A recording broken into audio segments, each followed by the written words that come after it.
အားလုံးပဲမင်္ဂလာပါကျွန်တော်ကိုမင်းကျော်ပါကျွန်တော်ဒီနေ့စိုက်ကင်းနဲ့ရောက်နေတယ်နော်စိုက်ကင်းနဲ့မှာကျွန်တော်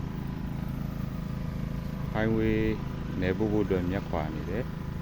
အခုလက်ရှိကျွန်တော်လူတွေမြက်ခွာနေတယ်ရေလောင်းနေပါနော်ဒါကျွန်တော်ပြချင်ပါတယ်ဒါကတော့ရေလောင်းနေရပါ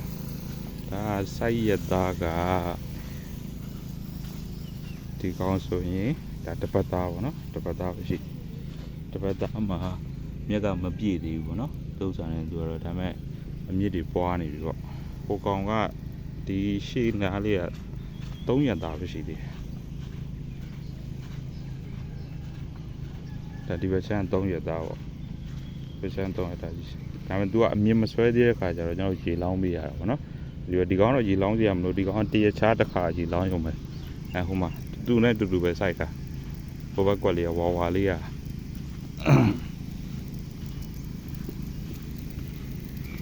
ဒီဝါလေးကဒါလည်းတူပဲ300သားတူနဲ့တူကဟိုးမှာဝါလေးရှိကျွန်တော်မပြတော့ဝေးလို့ဒီကောင်တွေကရောင်းလို့ရပြီဒီမြက်တွေရောင်းလို့ရပြီနော်ဒီမြက်တွေရောင်းလို့ရပြီဒီမြက်တွေရောင်းလို့ရပြီဒါပေမဲ့သူကကျွန်တော်ပေါင်းမထိုးရသေးတော့ဒီလိုပေါင်းပင်လေးတော့နည်းနည်းရှိတယ်ဗောနော်ဒါအများကြီးမဟုတ်ပါဘူးအများကြီးမဟုတ်ပါဘူးနည်းနည်းအကောင်လေးထိုးပြီးတော့ရောင်းပါဗောနော်အခုလက်ရှိခွာနေတာကဟိုမှာအားလုံးပေါင်း185ကျင်းဗောနော်185ကျင်းမှာဒီခုံပါမယ်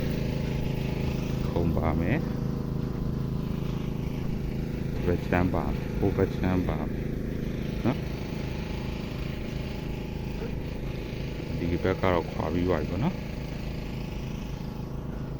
ဟုတ်ကဲ့အဲ့ကျွန်တော်စိုက်ကင်အကုန်လုံးပတ်ပြပေးတာပါအားလုံးကျေးဇူးတင်ပါတယ်ခင်ဗျာဒါကရင်းမြတ်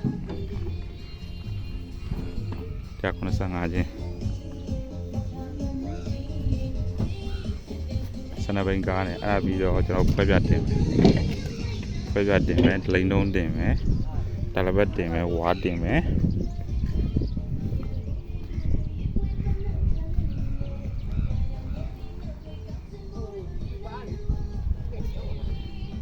ပြီးသွား